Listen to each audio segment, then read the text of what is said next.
Hi friends, எல்லோரும் எப்படி இருக்கீங்க? நல்லா இருக்கீங்களா?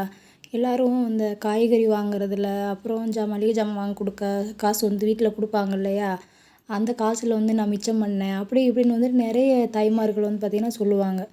ஆனால் நானும் அதே போல் நம்மளும் ட்ரை பண்ணலாம் அப்படின்னு சொல்லிட்டு ஒரு சில இடத்துக்கு வந்து பார்த்திங்கன்னா நான் மளிகை ஜாமான் வாங்க போகிறப்பையும் சரி, அப்புறம் இந்த ரேஷன் கடைக்கும் சரி, அப்புறம் காய்கறி வாங்க போகிறப்போ இந்த மாதிரி வந்துட்டு நம்ம கிச்சனுக்கு தேவையான விஷயங்கள் வந்துட்டு வாங்கும்போது, அந்த மாதிரி பொருட்கள் வந்துட்டு வாங்க போகும்போது எப்படியாச்சும் ஒரு ரூ. 100 மிச்சம் பண்ணலாம்ல, அட்லீஸ்ட் ஒரு ரூ. 50 மிச்சம் பண்ணலாம் அப்படின்னு சொல்லிட்டு நான் நினப்பேங்க. ஆனால் அது என்னமோ தெரியல, என்னால் வந்துட்டு அது மிச்சமே பண்ண முடியல. ஒன்று எக்ஸ்ட்ரா வந்துட்டு தேவையில்லாத வேண்டாத ஜாமான்கள் வந்துட்டு அப்படிலாம் அனாவசியமாக வந்து நான் வாங்க மாட்டேன். சப்போஸ் வந்துட்டு அப்படியே நான் வாங்குற மாதிரிக்கு இருந்தாலும் வந்து பார்த்தீங்கன்னாக்கா எனக்கு பத்தாமலே தான் வருது. இன்னும் கொஞ்சம் தேவையான முக்கியமான பொருட்கள் வந்து வாங்க வேண்டியதாக தான் இருக்குது ஒழிய எக்ஸ்ட்ரா. அதில் வந்து நம்ம மிச்சம் பண்ணோம் அப்படிங்கிற மாதிரி எனக்கு தெரியல.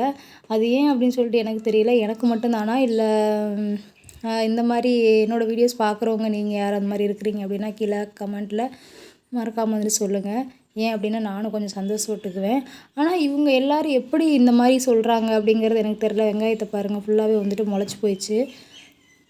ஆனால் வீடியோவில் வந்து நான் நிறைய வீடியோஸ்லேயும் சரி, அப்புறம் நான் ஊரில் வந்துட்டு தோட்டத்தில் வந்துட்டு வேலை செய்வாங்க பார்த்தீங்களா, அவங்க வருவாங்க.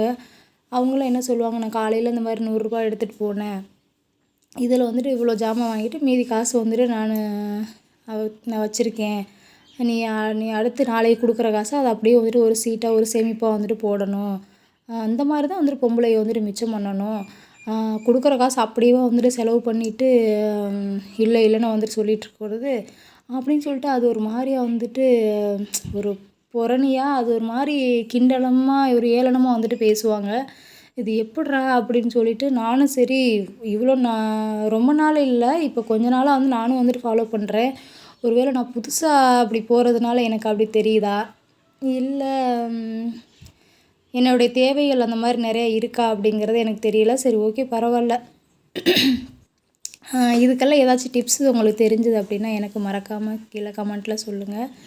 அப்புறமா வந்து பார்த்திங்கன்னா படன்னு சொல்லிட்டு வேகமாக வந்துட்டு நான் வேலையை வந்துட்டு ஆரம்பிக்கிறேன். மணி வந்து பார்த்திங்கன்னா இப்போவே மணி வந்து பார்த்திங்கன்னா 7:30 மணிக்கிட்ட ஆயிடுச்சு. 8:30 மணிக்கு வந்து பிள்ளைங்களுக்கு வந்து சாப்பாடு கொடுக்கணும். அதுவும் அவசரமாக வந்து பார்த்திங்கனாக்கா செஞ்சுக்கிட்டு இருக்கேன். அப்புறம் நைட்டு கழுவி வச்ச பாத்திரம் எல்லாமே வந்துட்டு எடுத்து வச்சிட்ருக்கேன். ஒரு அடுப்பில் வந்து பார்த்திங்கன்னா சாப்பாடு, ஒரு அடுப்பில் வந்துட்டு பார்த்திங்கன்னா சாம்பார்.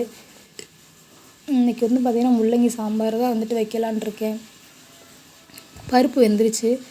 அப்புறம் அந்த அடுப்புலேருந்து இந்த அடுப்பு வந்துட்டு சாப்பாட்டை மாற்றி வச்சுட்டு இந்த அடுப்பில் வந்து பார்த்திங்கனாக்கா சாம்பார் வந்து தாளித்து விட போகிறேன். ஓகே, இந்த அடுப்பில் வந்து பார்த்திங்கனாக்கா சாம்பாரை வந்து தாளித்து விட்டேன். எனக்கு பிடிக்காதே வந்துட்டு பார்த்திங்கன்னா சாம்பார் தான். அதுக்குள்ளே வந்து பார்த்திங்கன்னா பிள்ளைங்களுக்குள்ளே சண்டை வந்துருச்சு. ஐயோ, காய்ச்சி மூச்சு வந்து சண்டை வந்துக்கிட்டே இருக்குது. என்னால் பஞ்சாயத்தே ஒழிக்க முடியலைங்க. லீவு விட்டாலே எனக்கு பெரிய பஞ்சாயத்து தான். ஐயோ சாமி, என்னால் ஒன்றும் முடியல. பக்கத்தில் வேறு ஒன்றும் இல்லை, பக்கத்தில் வந்து பார்த்திங்கன்னா குட்டி பாப்பா வந்து பக்கத்தில் விளையாண்டுட்டு இருந்தாங்க. கொஞ்சம் டெரரான ஆம்பளைங்களை வந்துட்டு பார்த்தாக்க அந்த பாப்பா வந்துட்டு அழுதுரும். இந்த என்னோடய பொண்ணு அன்னபூர்ணி என்ன சொல்லுச்சுனாக்கா, ஐயோ எங்கள் அப்பா வந்துட்டார் அப்படின்னு சொல்லிட்டு ஓன்னு கத்துச்சு. அந்த சந்தோஷத்தில் வந்துட்டு எங்கள் அப்பா வந்துட்டார் அப்படின்னு சொல்லி கத்துச்சு. அந்த குழந்த வந்து பார்த்திங்கன்னா பயந்து விரண்டு அழுதுருச்சு. அப்புறம் எனக்கு ஒரு செகண்டு பயமாயிருச்சு. ஐயோ, அவங்க அம்மா அப்பா எதுவும் சொல்லுவாங்களோ அப்படின்னு சொல்லிட்டு. அப்புறம் வந்துட்டு போய் சமாதானப்படுத்தி அதெல்லாம் ஒன்றும் இல்லைடா, நீ வா வெளியில் போ அப்படின்னு சொல்லிட்டு அந்த பாப்பாவை கூப்பிட்டு போய் வெளியில் விட்டுட்டு அதுக்கு பிறகு வந்து பார்த்திங்கனாக்கா நான் அப்புறம் வந்து சமையல் வந்து ஸ்டார்ட் பண்ணேன்.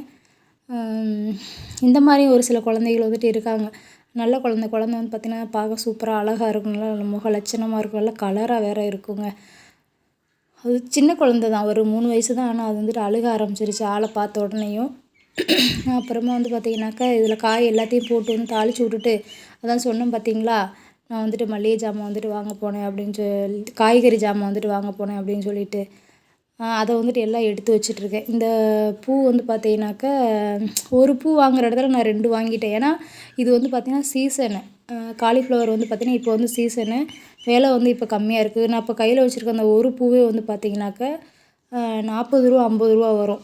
இப்போ வந்து பார்த்திங்கன்னா ரூ. 20 தான். சரி 2 டைமாக வந்து சமைச்சிக்கலாம் இல்லை அப்படின்னா பூ வந்து பார்த்தீங்கன்னா சுத்தமாக அவ்வளோ கிளியராக இருந்தது. இல்லைன்னா ஒரு சில பூவெல்லாம் வந்து பார்க்க அப்படியே புழுவா மேய்ஞ்சிட்ருக்கும்.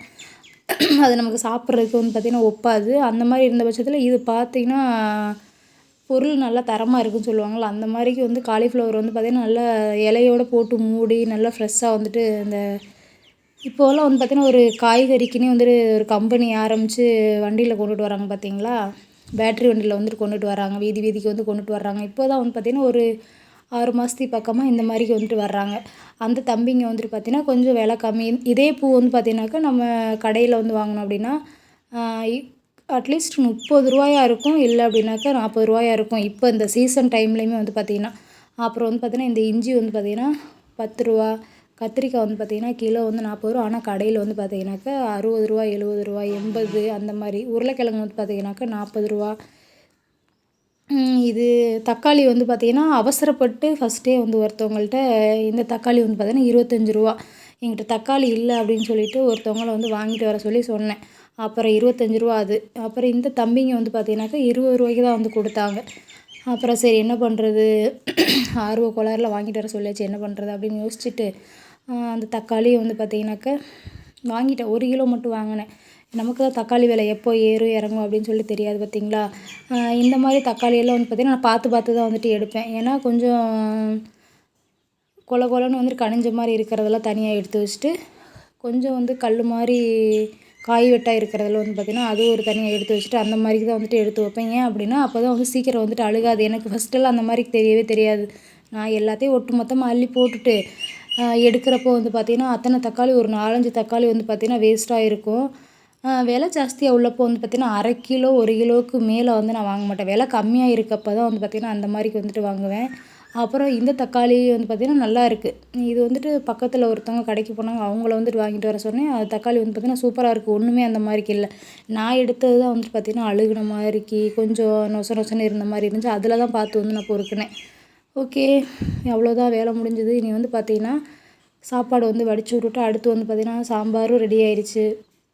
இனி வந்து பார்த்திங்கன்னா முருங்கைக்கீரை வந்துட்டு பொரியல் பண்ணணும். பாப்பாவுக்கு சின்ன பாப்பாவுக்கு வந்துட்டு கம்பல்சரி முருங்கைக்கீரை வந்து கொடுக்கணும். அதனால் அவளுக்காகவே வந்து பார்த்திங்கன்னா இன்றைக்கி வந்து முருங்கைக்கீரை வந்துட்டு பொரியல் பண்ணணும். ஏதோ ஒரு கீரை வந்து கொடுக்க சொல்லியிருக்காங்க. அப்புறம் சரி இன்றைக்கி முருங்கைக்கீரை கொடுக்கலாம் அப்படின்னு பிளான் பண்ணி இன்றைக்கி முருங்கைக்கீரை வந்துட்டு எல்லாமே க்ளீன் பண்ணி அலசி எல்லாமே எடுத்து ரெடி பண்ணியாச்சு. லாஸ்ட்டாக வந்து தேங்காய் பூ போட்டு வந்துட்டு இறக்கி எல்லாம் முடிவு பண்ணிட்டேன். ஓகே ஃப்ரெண்ட்ஸ், நீங்கள் இதை பார்த்துட்டு எப்படி இருக்குன்னு கீழே கமெண்ட்டில் சொல்லுங்கள். நான் கரெக்டாக தான் வந்துட்டு விலாக் வந்து எடுத்திருக்கேனா, இப்படி தான் வந்து எடுக்கணுமா அப்படிங்கிறத கீழே கமெண்ட்டில் சொல்லுங்கள். இப்போ பார்த்திங்க அப்படின்னா முருங்கைக்கீரை பொரியல் இப்படி செஞ்சு கொடுத்துமே அந்த பிள்ளைங்க வந்து சாப்பிட மாட்டேங்குது. பால், சாப்பாடு, சாம்பார், முள்ளங்கி அப்புறம் கத்திரிக்காய் போட்ட சாம்பார். ஓகே ஃப்ரெண்ட்ஸ், இந்த வீடியோ பிடிச்சிருந்துச்சி அப்படின்னா மறக்காமல் சப்ஸ்கிரைப் பண்ணுங்கள், சப்போர்ட் பண்ணுங்கள். மீண்டும் நல்லதொரு வீடியோவில் சந்திப்போம். பாய்.